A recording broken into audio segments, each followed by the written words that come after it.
everyone, welcome back to your favorite channel Gardening Diary. இது உங்கள் friend நிமி. இந்த வாரம் எனக்கு ஒருத்தங்க Gardening Diary WhatsApp நம்பரில் ஒரு message அனுப்பியிருந்தாங்க. It was so special. It made me so happy. நீங்கள் கேட்டால் நீங்களும் சந்தோஷப்படுவீங்க. அதனால் நீங்கள் கேட்கணுன்னு ஆசைப்படுறேன். அதை நான் ஃபர்ஸ்ட் உங்களுக்கு ப்ளே பண்ணுறேன். அதுக்கப்புறமா நம்ம இன்னைக்குள்ள டாபிக் பற்றி பார்க்கலாம். சரியா? நிமி மேடத்துக்கு வணக்கம். நான் ராமநாதபுரத்துலேருந்து செல்லம்மாள் டாக்டர் கண்ணாரன் மிஸ்ஸஸ் பேசுகிறேன். உங்களுடைய யூடியூப் சேனல் பார்த்து எனக்கு 20 வருஷத்துக்கு இல்லாத இப்போ நிறைய சக்ஸஸ் ரோஸு, நான் கிட்டத்தட்ட 100 பாட்டில் ரோஸ் வளர்க்குறேன். எல்லாமே அவ்வளோ சூப்பராக நீங்கள் சொன்னதை நான் ஃபாலோ பண்ணதுனால அவ்வளோ சூப்பராக பூக்குது. அவ்வளோவுக்கு நன்றி. ஒரே ஒரு செடியில் ஒரு கிளையில் கிட்டத்தட்ட 50 ரோஸ் வந்திருக்கு. எனக்கு 50-60 இருக்கலாம் அநேகமாக. நான் அதுவும் உங்களுக்கு ஃபோட்டோ எடுத்து அனுப்பியிருக்கேன், கேமராவில் வீடியோ எடுத்து அனுப்பியிருக்கேன். ரொம்ப நன்றி மேடம். இவ்வளோ நாள் இல்லாத சக்ஸஸ் உங்களால் கிடச்சிருக்கு. இதான் மேடம் சின்ன பாட்டில் இருக்க ஒரு 7 days ரோஸு. ஒரு குச்சி தான், கிட்டத்தட்ட ஒரு சின்ன குச்சி தான் இருந்தது நான் வாங்கிட்டு வரும்போது. அதை பார்த்திங்கன்னா வாங்கிட்டு வந்து நீங்கள் சொன்ன பாட்டிங் மிக்ஸ் கலந்து இந்த செடியை வச்சேன். அப்புறம் நீங்கள் சொன்ன humic acid, fertilizer, fungicide, pesticide இதெல்லாம் கொடுத்து அதுக்கு நீங்கள் சொன்ன ஆர்டர் படி, டைம் டேபிள் படி பார்த்துக்கிட்டேன். இப்போ பார்த்திங்கன்னா ஒரே நேரம் ஒரு 5 பூ, ஒரு மொட்டு இருக்குது. இதில் பார்த்திங்கன்னா 2 கூட அன்றைக்கி கட் பண்ணிட்டேன் ஒரு 3 days 4 days முந்தி. இந்தளவுக்கு வளர்ச்சி இருக்கிறது.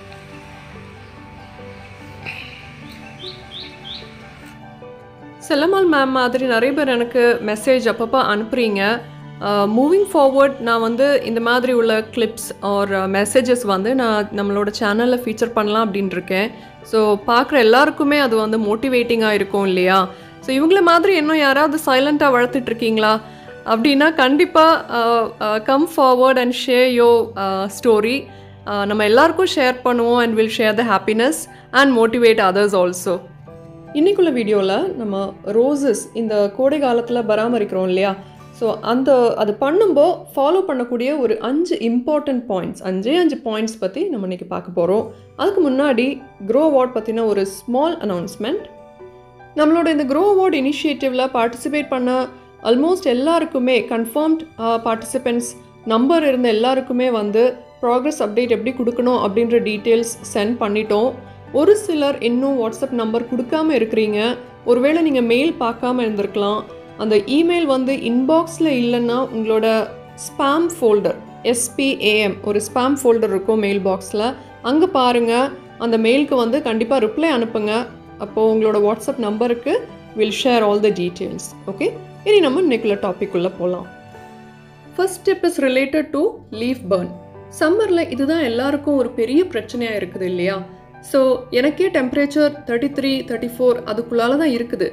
எனக்கே பிளான்ஸில் வந்து ஒரு சிறிய அளவில் வந்து லீஃப் பர்ன் ஆக தான் செய்யுது. ஸோ இந்த லீஃப் பர்ன் அப்படின்றத வந்து நம்ம கம்ப்ளீட்டாக எராடிகேட் பண்ண முடியாது. நம்ம ஓரளவு ஃபங்கஸை கண்ட்ரோல் பண்ணுற மாதிரி கண்ட்ரோல் பண்ணலாம். பிளான்ட்டோட ஸ்ட்ரெஸ் லெவலை குறைக்கலாம். ஸோ இது வந்து ஒரு நேச்சுரல் ப்ராசஸ். அந்த லீஃப் டிப் வந்து இந்த மாதிரி எல்லோ ஆகி பர்ன் ஆகிறது வந்து வெரி நார்மல். டெம்பரேச்சர் ஜாஸ்தியாக இருக்கிறவங்களுக்கு வந்து இது ரொம்பவே அந்த பிளான்ஸ் வந்து நிறைய பாதிக்கப்படும். அதுவும் நம்ம அந்த பேசிக் கேர் கரெக்டாக ஃபாலோ பண்ணல அப்படின்ற பட்சத்தில் தான் லீவ்ஸ் நிறைய செடியிலேருந்து லூஸ் ஆகும், விழுந்து அப்படி போயிடும், நிறைய பர்ன் இருக்கும் நீங்கள் அதை கரெக்டாக ஃபாலோ பண்ணலைன்னா.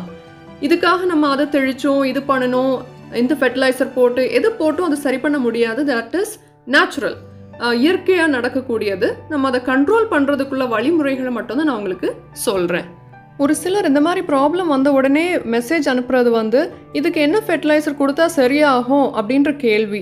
ஸோ தயவு செஞ்சு புரிஞ்சுக்கோங்க, உங்கள் பிளான்ட் ஸ்ட்ரெஸ்ஸில் இருக்கும்போ இல்லை ஏதாவது ஒரு டிசீஸ் ஆகி இருக்கிறப்ப நம்ம ஃபெர்டிலைசர் அப்படின்ற ஒரு இதை வந்து கொடுக்கக்கூடாது. அந்த பிளான்ட்டோட ஸ்ட்ரெஸ் லெவலை கம்மி பண்ணி அதை சரிப்படுத்துறதுக்குள்ள வழியை தான் பார்க்கணுமே தவிர don't give any feeding to your plants. அதை புரிஞ்சுக்கோங்க. உங்கள் பிளான்ட்டில் லீஃப் பர்ன் இருக்குது அப்படின்னா உடனே டென்ஷன் ஆக வேண்டாம். Don't worry. Basic water spray treatment நம்ம நிறைய வாட்டி தான் நான் சொல்லியிருக்கேன். ஒரு 3 times or 4 times பண்ணினாலும் தப்பு இல்லை. மார்னிங் 6 o'clock 7 o'clock ஒரு தடவை பண்ணலாம், 11 o'clock, அப்புறமா ஒரு ஆஃப்டர்நூன் டைம் 2 o'clock அந்த மாதிரி, அப்புறம் ஒரு 4:30 and then 6 o'clock அந்த மாதிரி. லீவ்ஸில் மட்டும் ஷவர் பண்ணுங்கள். மூட்டில் தண்ணி படாத மாதிரி நல்லபடியாக அந்த லீவ்ஸ் எல்லாம் நனைகிற மாதிரி நம்ம வந்து தண்ணி தெளித்து விடலாம். அண்ட் ஈவினிங் நம்ம தண்ணி லீவ்ஸ் நினைக்கிறப்போ கொஞ்சம் ஐஸ் வாட்டர் சேர்த்துக்கலாம், which the plants will like it. So அது ஒன்று நீங்கள் கண்டிப்பாக பண்ணுங்கள். I do it twice a day. எனக்கு சிறிய அளவில் தான் இருக்குது. ஐம் ஷோயிங் ஆல்மோஸ்ட் என்ன சொல்ல, some plants I'm showing it to you. அப்போ அதில் க்ரோத்தும் இருக்குது, கொஞ்சமாக பேர்னும் இருக்குது. So it's not really harmful for plant. Water treatment will work. அதே இது வந்து பெஸ்ட்டுக்கும் அது உதவி செய்யுது, கொஞ்சம் பெஸ்ட்டை போக்குறதுக்கு. ஸோ வாட்டர் ஸ்ப்ரே பண்ணுங்கள். ரெண்டாவது நெரோபியன் 4 டேப்லெட் நான் சொல்லியிருக்கேன் இல்லையா, ஸோ அதை தண்ணியில் ஊற வச்சு அதை மந்த்லி ஒன்ஸ் அந்த லிக்விட் கொடுங்க. That will help the plant to come out of stress. மூணாவது fulvic acid, amino acid base பண்ண ஏதாவது ப்ராடக்ட் இருக்குன்னா அந்த ட்ரென்ச்சை வந்து மந்த்லி ஒன்ஸ் பிளான்ட்டுக்கு கொடுங்க. இந்த ஸ்ட்ரெஸ் லெவலை கம்மி பண்ணி அதிலிருந்து ப்ரொடெக்ட் பண்ணும் பிளான்ட்ஸை. ஸோ என்கிட்ட வந்து வாங்கியிருக்கீங்கன்னா ஃபுல்விக், அமினோ ஃபுல்வத் அண்ட் அமினோமார், இதில் ஏதாவது ஒன்று நீங்கள் பயன்படுத்திக்கலாம். உங்கள் பிளான்ஸுக்கு இதுதான் ஃபர்ஸ்ட் சம்மர் அப்படின்னா கொஞ்சம் சேலஞ்ச், பட் அதில் வந்து நம்ம கண்டிப்பாக பாதுகாக்க முடியும். வாட்டர் ஸ்ப்ரே ஃபாலோ பண்ணுங்கள். மல்ச்சிங் ப்ரீவியஸ் வீடியோவில் நான் சொல்லியிருந்தேன், இதுக்கு முன்னாடி உள்ள வீடியோ மேலே லிங்க் கொடுத்துருக்கேன், அந்த வீடியோ டிப்ஸ் ஃபாலோ பண்ணுங்கள். அதுக்கப்புறமா ஷேட் நெட் வைக்கிறீங்கன்னா, ஷேட் நெட் போட்டு வைக்கிறீங்கன்னா that is optional, that is also okay. But ஓப்பனில் இருந்துச்சு அப்படின்னா ஒரு 3-4 times நீங்கள் வந்து லீவ்ஸ் ஷவர் பண்ணிங்கனாலே போதுமானது. ரெண்டாவது டிப் வந்து பெஸ்டிசைட், அதாவது பூச்சிக்கொல்லி மருந்து, ஃபஞ்சிசைடெல்லாம் ஸ்ப்ரே பண்ணுவோம்ல, அது சம்மந்தப்பட்டது. பெஸ்டிசைட்ஸ் எடுத்துக்கிட்டோன்னா ஆர்கானிக் பெஸ்டிசைட்ஸ் ஒரு பயோ பெஸ்டிசைட்ஸை தவிர, example gem, exodus, neem oil, இது தவிர நீங்கள் கெமிக்கல் பெஸ்டிசைட் ஏதாவது ஸ்ப்ரே பண்ணுறீங்கன்னா ஸ்ப்ரே பண்ணும்போது அது கூட அமினோ ஆசிட் இல்லை ஃபுல்விக் ஆசிட் இல்லை சீவீட் பேஸ் பண்ண ஏதாவது லிக்விடும் அதே அளவில் சேர்த்துக்கிறது நல்லது.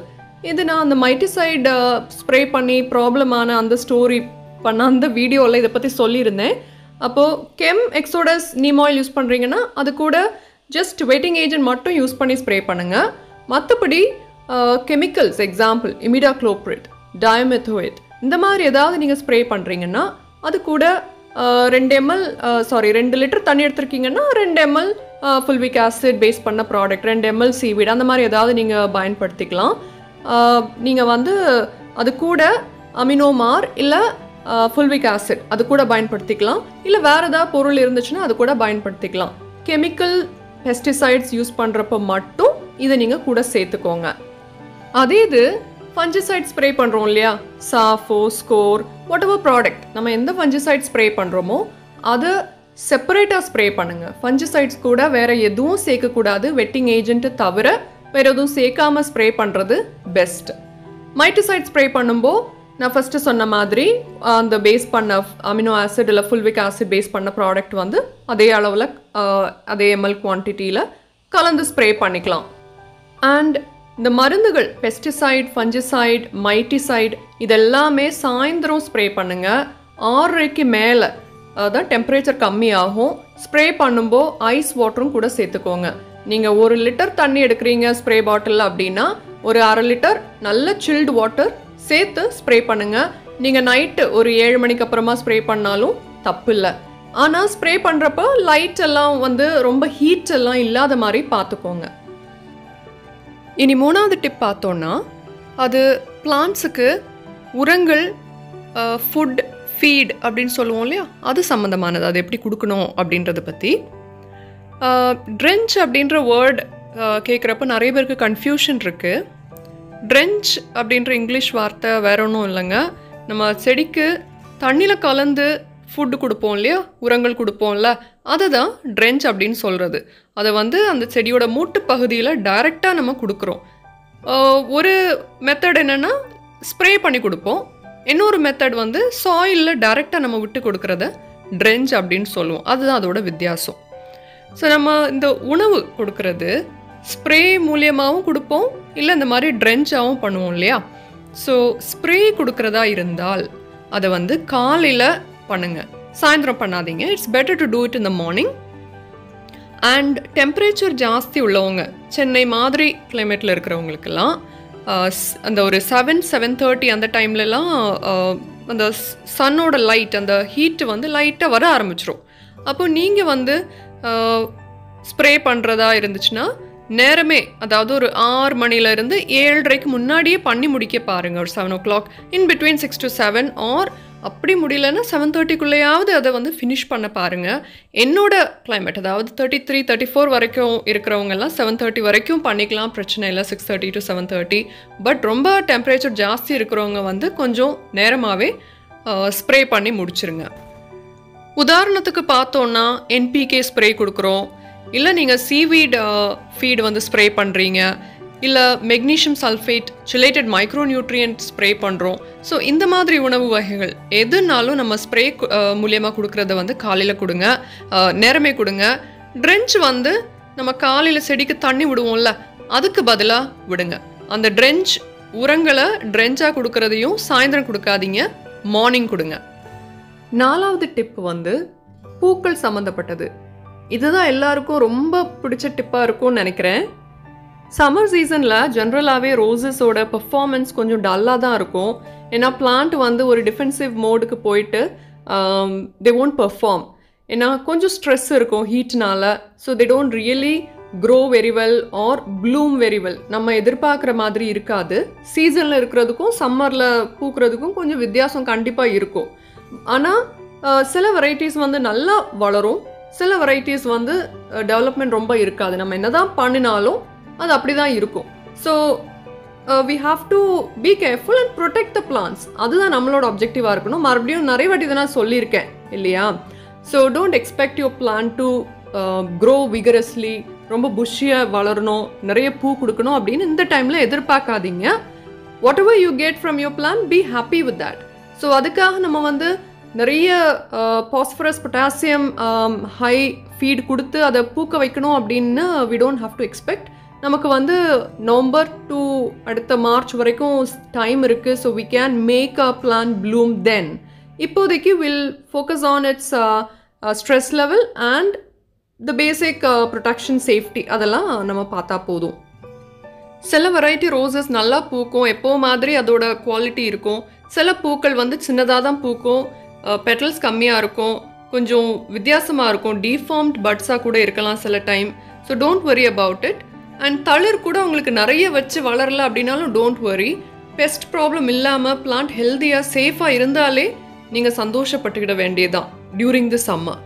பிளான்ட் கொஞ்சம் கூட புஷ்ஷி ஆக்கணும் அப்படின்னு விரும்புகிறவங்களுக்கான ஒரு குறிப்பு என்னென்னா, புது பிளான்ட், யங் பிளான்ட், இந்த வருஷம் நட்ட பிளான்ட்னு வச்சுப்போமே, அது வந்து நீங்கள் இன்னும் கொஞ்சம் அதை வளர விடுறது நல்லது. உங்களுக்கு பூ வேணும்னா 1-2 பூ எடுத்துக்கோங்க. மற்றபடி அதை வந்து நிறைய க்ரோத் ப்ரமோட் பண்ண ட்ரை பண்ணுங்கள். அந்த பிளான்ட்டில் நிறைய பூக்க வைக்க ட்ரை பண்ணாதீங்க. எந்த ஸ்டேஜில் அதை நம்ம டெட்ஹெட் பண்ணோன்னா, இப்போ நான் காமிக்கிற மொட்டு பாருங்கள், அந்த சேப்பிள்லேருந்து அந்த மொட்டோட கலர் நமக்கு தெரிய ஆரம்பிக்கணும். இப்போ இதில் வந்து எல்லாம் ஃபுல்லி கவர்டாக இருக்குது, நமக்கு அது என்ன கலருன்னு இன்னும் தெரியலை. ஸோ இந்த ஸ்டேஜில் டெட்ஹெட் பண்ணக்கூடாது. இன்னும் ஒரு 1 or 2 days ஆகும்போது இந்த மொட்டில் இருந்து நமக்கு அந்த பூவோட கலர் தெரியும்ல, லைட்டாக தெரிய ஆரம்பிக்கும் இல்லையா? ஸோ அந்த டைம் அது சிங்கிள் மொட்டுனாலும் சரி, அது பஞ்சாக இருக்கக்கூடிய ஒரு மொட்டு கொத்துனாலும் சரி, அதை நம்ம ஒரு லீஃப் நோட் பக்கத்தில் டெட்ஹெட் பண்ணணும். இப்போ இந்த மொட்டு பாருங்கள், அந்த பிங்க் கலர் நமக்கு தெரிய ஆரம்பிச்சிச்சு. இந்த ஸ்டேஜில் நம்ம வந்து டெட்ஹெட் பண்ணிக்கலாம். நம்ம இது டெட்ஹெட் பண்ணும்போது என்ன நடக்குதுன்னா, பிளான்ட்டு ஒரு சிக்னல் கொடுக்குது, அது வளர்ச்சிக்குள்ள சிக்னல். அப்படி இல்லைன்னா அது அந்த மொட்டு வச்சு பூ விரிய ஆரம்பித்த உடனே அதோட ஜாப், டியூட்டி முடிஞ்சிச்சு அப்படின்னு it kind of go back to sleep அப்படின்னு வச்சுக்கோங்க. ஸோ நம்ம இதை டெட்ஹெட் பண்ணோன்னா அதை தட்டி எழுப்பி அதை திரும்பவும் வளர்றதுக்கான ஒரு சிக்னல் நம்ம அதுக்கு அனுப்புகிறோம் அப்படின்னு நினச்சிக்கோங்க. So as simple as that. அது மாதிரி இந்த மாதிரி பஞ்சில் இருக்குன்னா மோஸ்ட்லி வந்து 1-2 பூ ஃபஸ்ட்டே விரிஞ்சிரும். அப்போது நான் இதில் பார்த்தீங்கன்னா ஏற்கனவே நான் வந்து இதை கட் பண்ணி விட்ருக்கேன். இது வேணும்னா இந்த ஸ்டேஜில் நம்ம வந்து மொத்தமாகவே டெட் பண்ணி விட்டுறலாம். நான் சில பிளான்ட்டில் வந்து வீடியோஸ் எடுக்கிறதுக்காக நான் வந்து அது பூக்கள் காமிக்கிறதுக்காக நான் போட்டிருக்கேன். So don't worry about that. இந்த டிப்பை நீங்கள் ஃபாலோ பண்ணலாம். 5வது டிப்பு வந்து வேறு ஒன்றும் இல்லைங்க, அது க்ரோ அவார்டில் பார்ட்டிசிபேட் பண்ணுறாங்களா அவங்களுக்கானது. நீங்கள் எந்த செடி செலக்ட் பண்ணியிருக்கீங்களோ அதில் மட்டும் பூக்கள் வேணால் நீங்கள் ஃபுல்லாக ப்ளூம் பண்ண விடுங்க. பாக்கி எல்லா பிளான்ட்ஸுக்கும் நீங்கள் டிப் 4 வந்து ஃபாலோ பண்ணி அந்த பட் ஸ்டேஜ்லே டெட் பண்ணி விட்டுருங்க. ஸோ ஏன்னா கொஞ்சம் பூக்கள் இருக்கணும் இல்லையா, அப்படின்னா தானே நம்ம வந்து உங்களோட பிளான்ட்ஸுக்கு பாயிண்ட்ஸ் போட முடியும். ஸோ அதனால் அந்த பிளான்ட் மட்டும் எக்ஸப்ஷனாக வச்சுட்டு பாக்கி பிளான்ட்ஸுக்கெல்லாம் டிப் 4 ஃபாலோ பண்ணுறது நல்லது. இந்த வீடியோவில் தான் friends, thank you so much for வாட்சிங். இதில் நம்ம பார்த்த டிப்ஸை ஃபாலோ பண்ணுங்கள். It will definitely help you. மறுபடியும் I'll meet you all on another interesting video. Till then, happy gardening as usual. Take care of yourself. Be safe. Until next time, this is your friend Nimi saying goodbye from Gardening Diary. Bye bye everyone.